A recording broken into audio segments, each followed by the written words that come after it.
मित्रांनो, आज आपण जाणून घेणार आहोत लक्ष्मीच्या पावलांनी फेम अद्वैत म्हणजे अक्षर कोठारीबद्दल. अक्षर कोठारीचा जन्म 24 सप्टेंबर 1987 रोजी झाला, म्हणजे 2026 मध्ये ते 38 वर्षांचे आहेत. त्याने आपल्या शिक्षणाची सुरुवात जोसपेठ हायस्कूल सोलापूर येथून केली. पुढे त्यांनी Walchand college of arts and science Solapur येथून शिक्षण घेतले. नंतर ते Hirachand Nemchand college of commerce यामध्ये बॅचलर ऑफ बिझनेस ॲडमिनिस्ट्रेशन म्हणजे BBA केलं. अभिनयाची आवड जळल्यामुळे ते मुंबईत गेला आणि academy of theatre arts university of मुंबईमध्ये मास्टर्स ऑफ थिएटर आर्ट्स केलं. थिएटर अभ्यासामुळे त्याच्या अभिनयाची खोली आणि व्यावसायिक क्षमता वाढली. अक्षरने अभिनयाची यात्रा थिएटरपासून सुरू केली. नंतर मराठी टेलिव्हिजनमध्ये पदार्पण केलं. त्याचं छोटं पडद्यावरील पहिलं काम म्हणजे बंद रेशमाचे या मालिकेत शेखर या भूमिकेत होतं.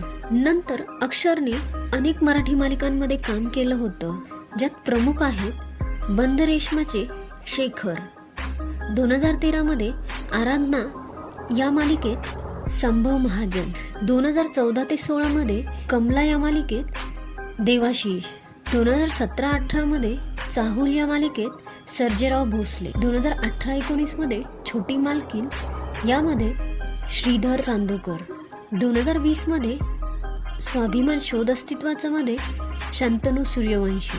स्वाभिमान शोध अस्तित्वाचा या मालिकेमध्ये त्यांनी शांतनूची भूमिका साकारण्यात खूप लोकप्रिय झालं आणि प्रेक्षकांनी त्यांना भरभरून पसंती दिली.